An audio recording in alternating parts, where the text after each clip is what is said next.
Bueno, esta obra se llama A París e inicia con la siguiente frase. Toda familia en la que el marido se complace con su mujer y la mujer con el marido tiene asegurada para siempre su felicidad. Código de Manú, libro quinto. Los contornos de árboles y edificios se esfumaban en la niebla de aquella melancólica tarde de octubre. Los coches parados enfrente del andén parecían restos informes de embarcaciones sumergidas en un mar de almidón. Bajo la ahumada galería de la estación del Atlántico conversaban varias personas, volviendo de cuando en cuando la cabeza hacia el este, cual si quisiesen traspasar con sus impacientes miradas la vaporosa cortina que interceptaba la vía. Las 5:15 y todavía no se oye el tren, dijo un joven moreno y simpático, retorciéndose el bigotillo negro con esa vivacidad peculiar de los hombres de negocios. ¿Habrá ocurrido otro derrumbamiento en las lomas? No, respondió un caballero de patillas grises, pulcramente vestido. Acaba de decirme el telegrafista que el tren salió ya de Cartago. No debe tardar. Y como si estas palabras hubieran sido una evocación, resonó ya cercano el prolongado silbido de la locomotora.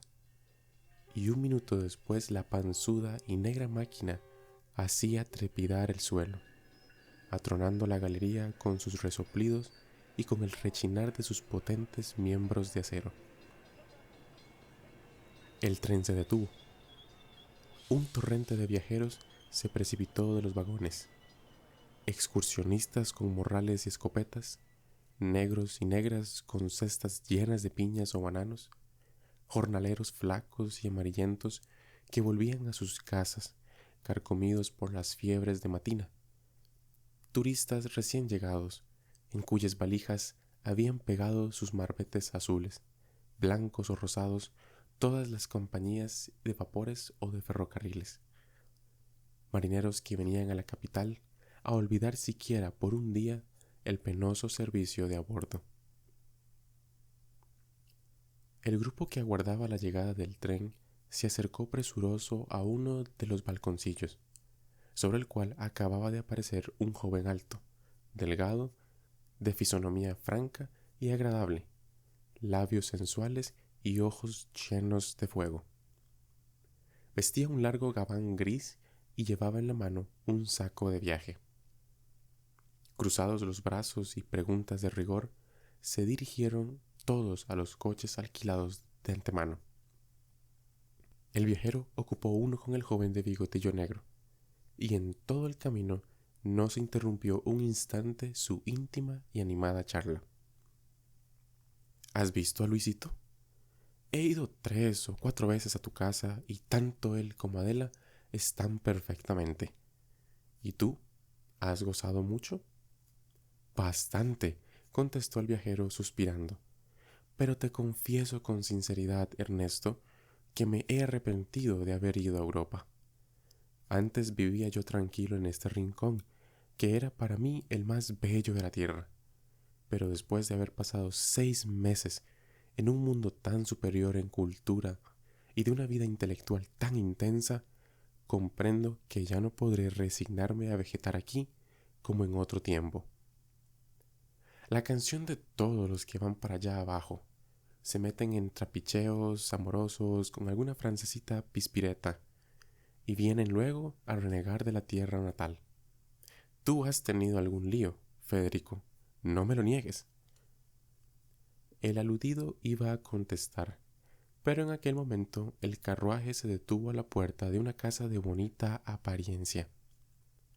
En el umbral estaba una joven morena, de ojos negros y rasgados, cuyo pecho palpitaba de emoción bajo la suelta bata blanca que dejaba adivinar un cuerpo bien modelado.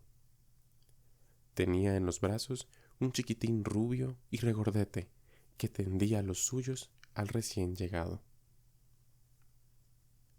La cena fue bulliciosa y cordial. Sin embargo, una leve nubecilla que no pudo pasar inadvertida para la enamorada esposa parecía sombrear la frente del viajero. Retiráronse todos los convidados, menos Ernesto, que permaneció largo rato conversando con su amigo en un extremo del corredor. Aquella noche, cuando Federico y su hijo se hubieron dormido, la pobre Adela ocultó su rostro entre las almohadas para ahogar un sollozo. Federico Álvarez había recibido de sus padres esmerada educación y de la naturaleza una aptitud poco común para las bellas artes. Desgraciadamente, era este su único patrimonio, y para atender a sus necesidades materiales se vio obligado a dedicarse a los negocios, instado y ayudado por Ernesto Jiménez, antiguo condiscípulo suyo, hijo de uno de los más acaudalados comerciantes de Costa Rica. Era ya socio de la Casa Jiménez y Corporación cuando conoció a Adela Martínez, adorable criatura a quien asediaba un ejército de pretendientes. Más afortunado Federico logró rendir aquel corazón inaccesible, y pocos meses más tarde la bendición nupcial consagraba la unión de los dos seres más enamorados y felices de la tierra.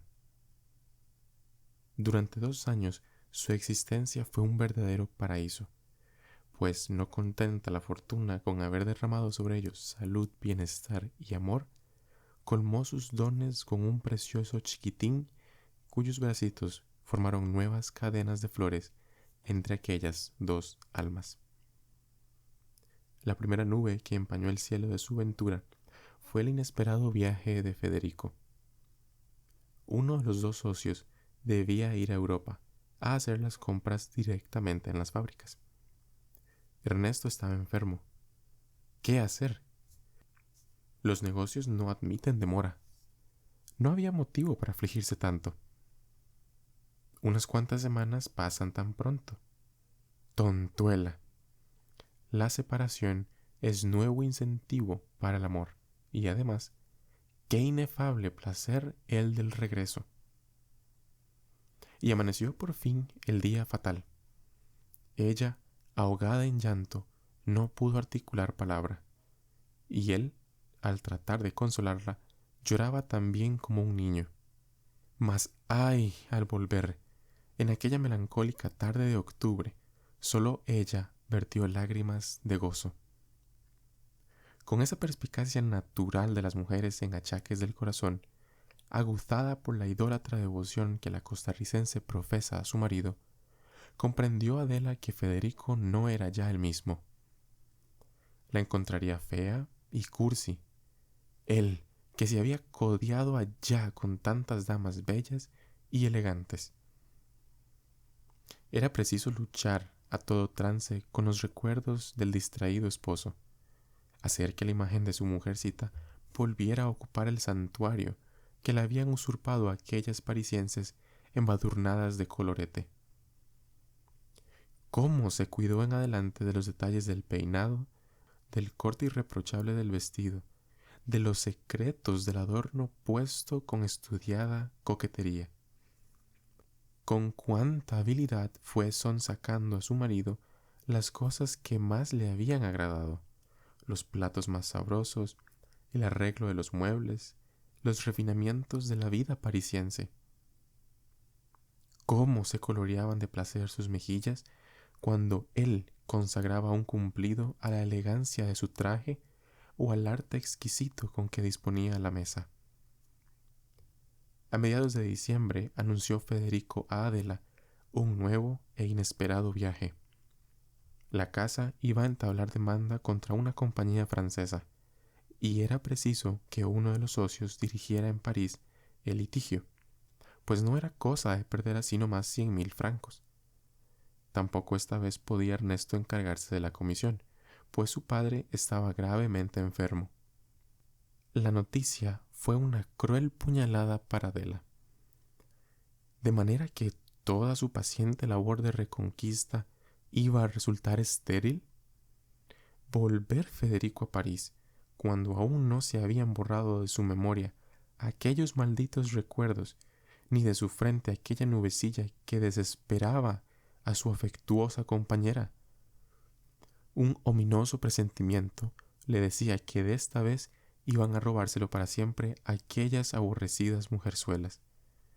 Pero, ¿cómo impedir el fatal viaje? Quedaba un recurso: ir ella y llevar también a Luisito. No, jamás se atrevería a proponérselo a su esposo. No eran ricos, y un viaje de algunos meses cuesta mucho dinero. Además, la estación no era la más propicia para ir a Europa, y la crudeza del invierno sería tal vez mortal para el niño. Y la pobre, desde entonces, vertió amargo llanto, y solo tuvo un momento de consuelo cuando vio que su marido partía conmovido y lloroso. Benditas lágrimas que fueron para ella un rayo de esperanza. Sus temores eran, pues, absurdos. Él la amaba todavía. Nevaba. Los carruajes que desembocaban sin ruido en la calle de Richer se detenían en el círculo luminoso que proyectaban los faroles de Folies Bergère para vaciar bajo la marquesina del teatro su cargamento de mujeres alegres. De un coupé descendió una pareja que atrajo las miradas de los curiosos.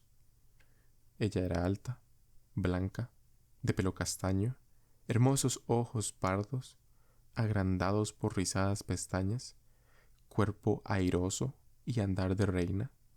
Él, bien formado, de rostro varonil, correctamente trajeado, pero con ese algo indefinible que en París delata a la legua al forastero.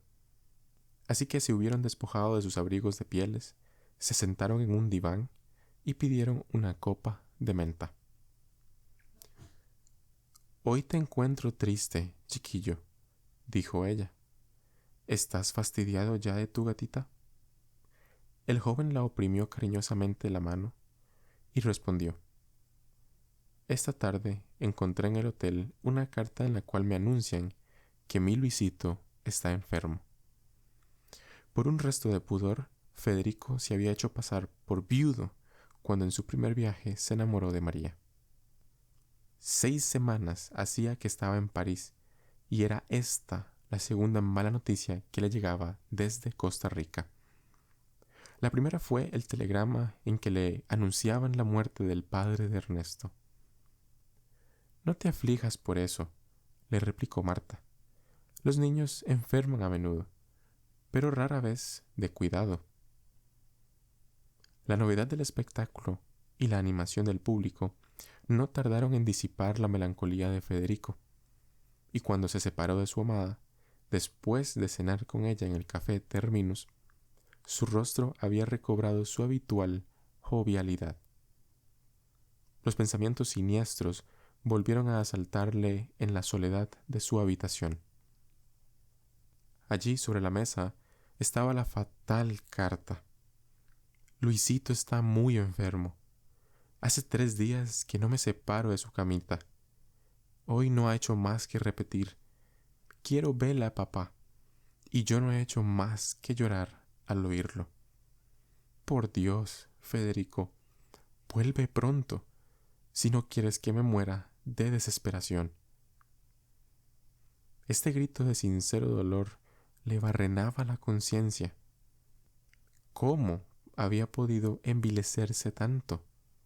¿Cómo había podido olvidar tan completamente a los seres queridos que al otro lado del Atlántico suspiraban por él a todas horas?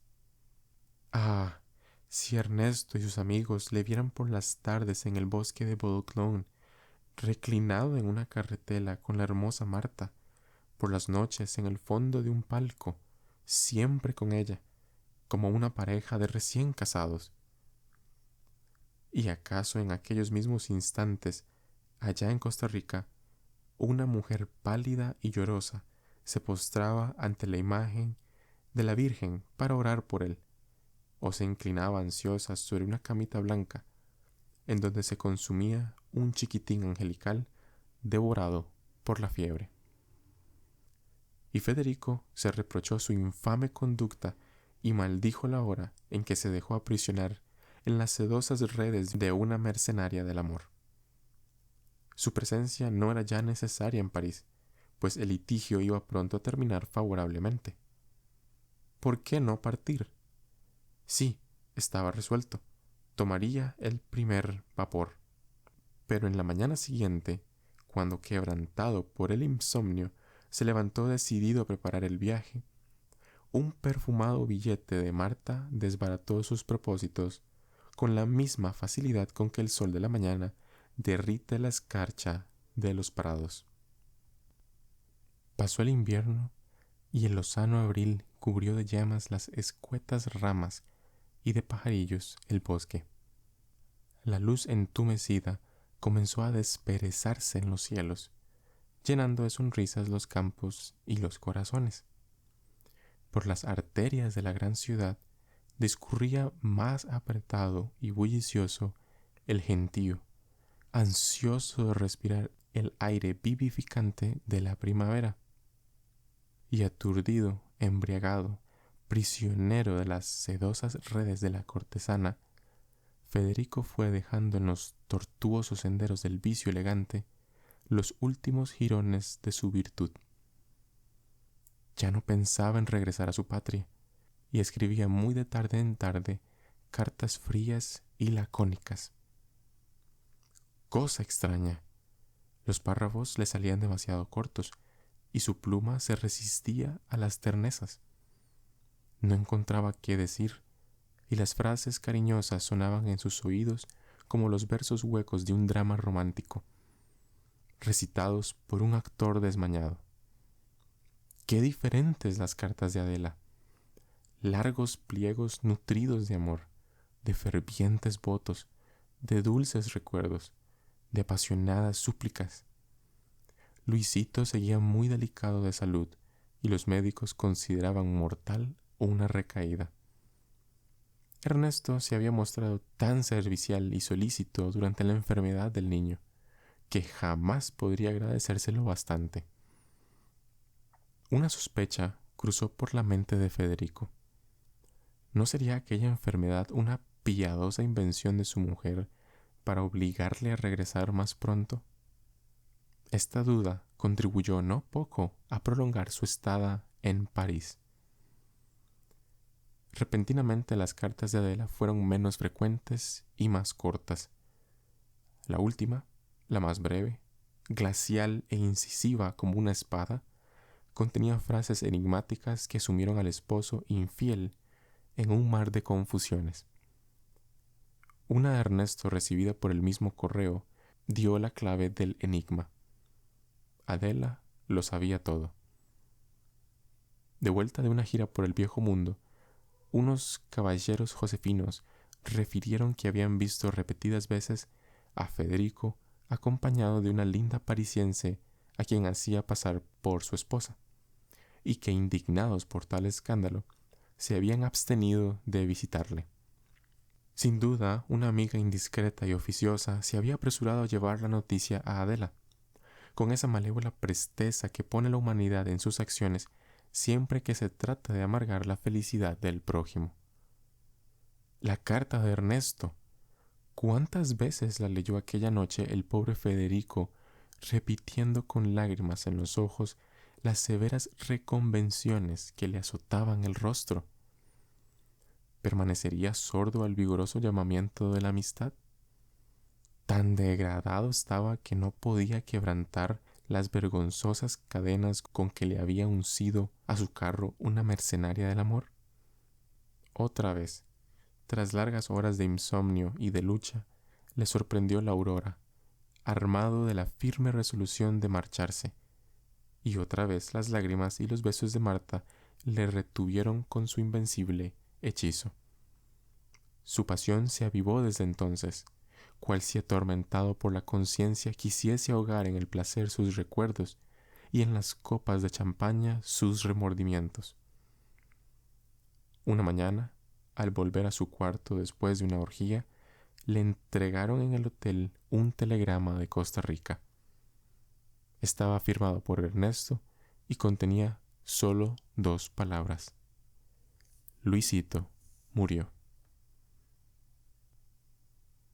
Pasaron las frescas horas de la primavera y caldeó el suelo el sol abrasador del estío. Los parisienses comenzaron su peregrinación anual a las estaciones balnearias y a los rincones de provincia en busca de una atmósfera menos sofocante.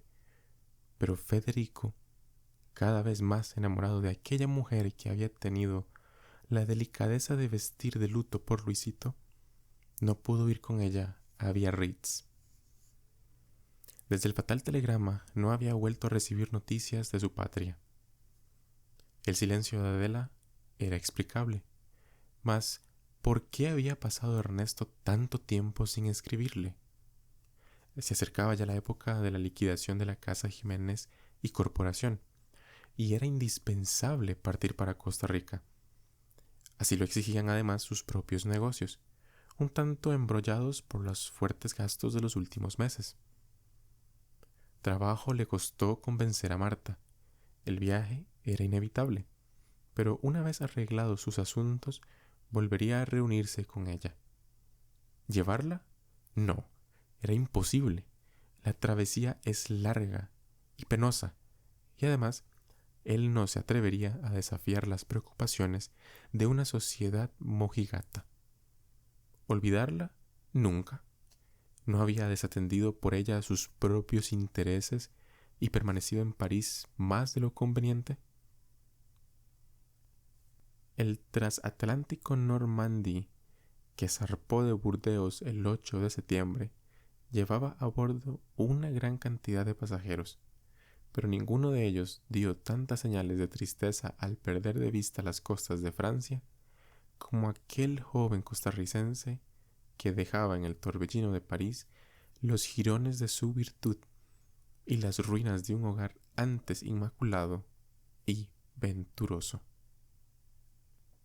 El vapor avanzaba rápidamente, cortando sin cabecear las rizadas ondas y las blancas rayas con que las corrientes interrumpen a trechos la tersa llanura. Dentro del círculo perfecto del horizonte no se divisaba ni una vela ni la sombra de una costa.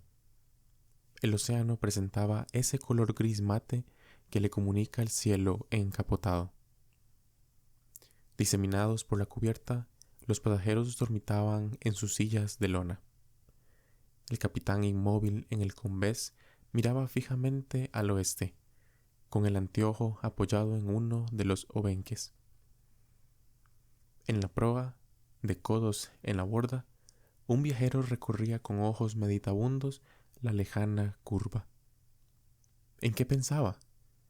10 meses antes se había alejado por segunda vez de aquellas playas que de un momento a otro iban a surgir ante su vista. 10 meses hacía que, embriagado por la perfumada atmósfera de la Babilonia moderna, había arrancado de su mente el recuerdo de la tierra donde nació, donde amó, de aquel rincón bendito que guardaba las cenizas de sus mayores y también, ¡ay!, las de su hijito. ¿Cómo presentarse ahora ante la santa mujer cuyo corazón había destrozado tan villanamente? ¿Le perdonaría a ella el insulto, la traición y sobre todo el silencio, el inconcebible silencio que guardó al saber la muerte de Luisito? Ahora, libre de la fascinación de la ciudad maldita, al respirar de nuevo las brisas de la patria, pudo comprender Federico toda la monstruosidad de su conducta. Por su memoria desfilaron como en la cinta de un cinematógrafo las escenas de su niñez y de su juventud, las imágenes de las personas queridas, el cuadro del hogar venturoso, el bello y moreno rostro de su compañera y aquella cabecita rubia que ya no volvería a cubrir de besos. En el confín del horizonte, hacia el poniente, surgió de pronto una línea oscura. Poco a poco sus borrosos contornos se fueron dibujando con más precisión.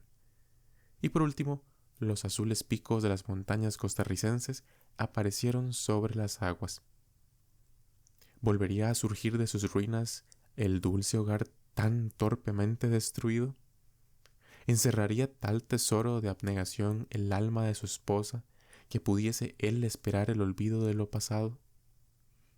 ¿Le rechazaría al verle arrastrarse a sus pies, dispuesto a borrar con su sangre tantas infamias? ¿Se atrevería él a arrostrar la mirada de desprecio de Adela, a profanar con su presencia aquella casa que manchó con su adulterio? Percibíase ya con toda claridad el puerto de Limón con sus techos grises y rojizos, sus diminutas banderas y sus muelles semejantes a las delgadas antenas de un insecto. El sol de la mañana bronceaba la cabellera de humo de los vapores anclados y hacía resaltar los verdes abanicos de las palmeras de Piuta y de la Uvita. Benditas brisas de la patria que traen consuelos al corazón dolorido. El pobre viajero aspiraba embelesado, acariciando con la vista la tierra natal, la única que hace desbordarse del pecho la emoción y de los ojos las lágrimas. ¿Qué vértigo le había acometido al dejarla? ¿Cómo había podido vivir tantos meses sin tenerla a todas horas presente en su pensamiento? ¿Qué infernal obcecación le había hecho preferir las caricias de una cortesana al casto beso de una esposa enamorada y bella? Había estado loco, sí, y al recobrar ahora la razón se despreciaba a sí mismo y se proponía reparar el daño con una vida de expiación y de ternura. Iría a hospedarse en un hotel. Ernesto se encargaría de preparar la reconciliación. ¿Por qué no habrían de brillar nuevamente los días felices de otro tiempo? El vapor ancló a las 9 de la mañana. Un tren expreso estaba listo para conducir a los viajeros a la capital. Apenas el tiempo indispensable para sacar de la aduana el equipaje y prevenir con un telegrama a Ernesto.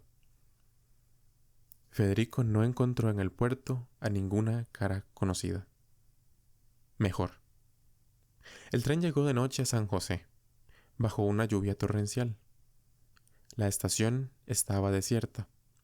Una berlina condujo a Federico al Hotel Imperial, en donde se hospedó con un nombre supuesto. ¿Habría recibido Ernesto su telegrama? Estaba impaciente por verle para pedirle noticias de Adela. Dieron las 8, y no pudiendo dominar su ansiedad, resolvió interrogar mañosamente al camarero que le sirvió la cena. ¿Qué le contó aquel hombre? ¿Conversó realmente con alguien aquella horrible noche? ¿No era una espantosa pesadilla? Bajó las escaleras como un loco y se lanzó a la calle azotado por el viento y por la lluvia. Corrió a su casa y la encontró cerrada, oscura y triste como una tumba.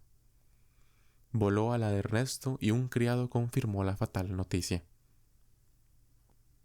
Regresó al hotel tan anonadado que ni siquiera se le ocurrió quitarse la vida para librarse del dolor y de la vergüenza. ¡Oh! ¡Los miserables! Hacía apenas algunas semanas que ella había partido para Nueva Orleans, bajo el pretexto, según los decires callejeros, de reunirse con el único pariente que le quedaba en el mundo, una anciana, casada con un comerciante norteamericano. Él, para salvar las apariencias, se había marchado unos días después. Todo San José comentaba el escándalo, no sin disculpar hasta cierto punto a la esposa que, herida en su dignidad, despechada, abandonada cruelmente, había puesto los ojos en el único hombre que, solícito, delicado y cariñoso, la había colmado de atenciones y consuelos. Recorriendo su cuarto como un tigre enjaulado, rumiaba Federico 1000 proyectos de venganza. Matar a la adúltera y al amigo desleal. ¿Y por qué? ¿No había sido él el autor de su propia deshonra al dar ocasión a Adela de comparar la bajeza de su marido con la nobleza del otro? Al amanecer, su resolución era irrevocable. Volvería a París y fijaría allí definitivamente su residencia. Ese mismo día podría embarcarse, pues el Normandie estaba aún en el puerto. Y llegó a París una melancólica tarde de noviembre, y obedeciendo al inexorable destino que le arrancó de su patria para lanzarse en el torbellino de la ciudad perversa, fue a buscar en los brazos de Marta el olvido de sus dolores. En el lujoso entresuelo que en la calle de Lamartine ocupaba la aventurera, le contaron que ésta había partido para Londres en compañía de un opulento norteamericano. La misma semana que vio alejarse a Federico, reservaba a los maledicientes de San José un terrible desengaño. Ernesto regresó de Nueva York, a donde había ido con 2 comerciantes de Cartago a arreglar las bases de una importante negociación. No había, pues, estado en Nueva Orleans, en donde residía Adela en el seno de una familia respetabilísima. No había pasado ni siquiera por ahí, y de ello daban fe sus 2 compañeros de viaje. La murmuración, despechada, no tuvo más remedio que rendirse a la evidencia. No, la abandonada esposa, tan casta como bella, no había profanado el santuario en que guardaba las reliquias de su amor, cubiertas con el negro velo de sus dolores. No, el leal amigo, inocente de la villanía que con harta ligereza le había imputado la sociedad, abrigaba en su pecho solo un propósito: el de no descansar un punto hasta devolver a aquellos 2 seres queridos la felicidad perdida. Escribió a su amigo por todos los correos, y sus cartas, en las que resplandecían la sinceridad, la nobleza y el cariño, obraron al fin el milagro de volver al redil la oveja descarriada. Federico estaba gravemente enfermo en San José. En el delirio llama sin cesar a Adela, le pide perdón, le ruega que no lo deje morir abandonado. ¿Qué se hicieron los propósitos de la ofendida esposa al recibir en Nueva Orleans la noticia de la inminencia del peligro? Se había jurado no volver a Costa Rica, pero él, su Federico, su único amor, estaba moribundo. Oh, ella lo olvidaba todo, lo perdonaba todo, todo, Dios mío, con tal de llegar a tiempo. En una de las largas noches pasadas a la cabecera del enfermo, Ernesto, adormilado en un sillón, percibía vagamente el ir y venir rápido de una esbelta figura de mujer que, ora se inclinaba ansiosa sobre el rostro del paciente, ora rondaba en torno del lecho o del velador cargado de medicinas, siempre incansable y solícita, siempre callada y triste. Y luchando con el cansancio que le cerraba los párpados, el fiel amigo pensaba con fruición en la obra ya media realizada, en aquella enfermedad ya dominada por la ciencia, y también, ¡ay!, en aquella otra enfermedad, la herida del alma, mucho más difícil de sanar. De pronto, cuando vencido por el sueño cerró los párpados, se figuró oír rumor de sollozos en la callada estancia.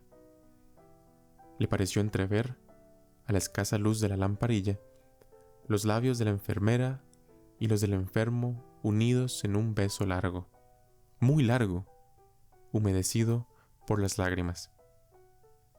Y creyó sentir sobre su cabeza el aleteo de una armonía dulcísima que poblaba de promesas el ambiente, mientras iba difundiéndose por el cielo la claridad precursora de un nuevo día.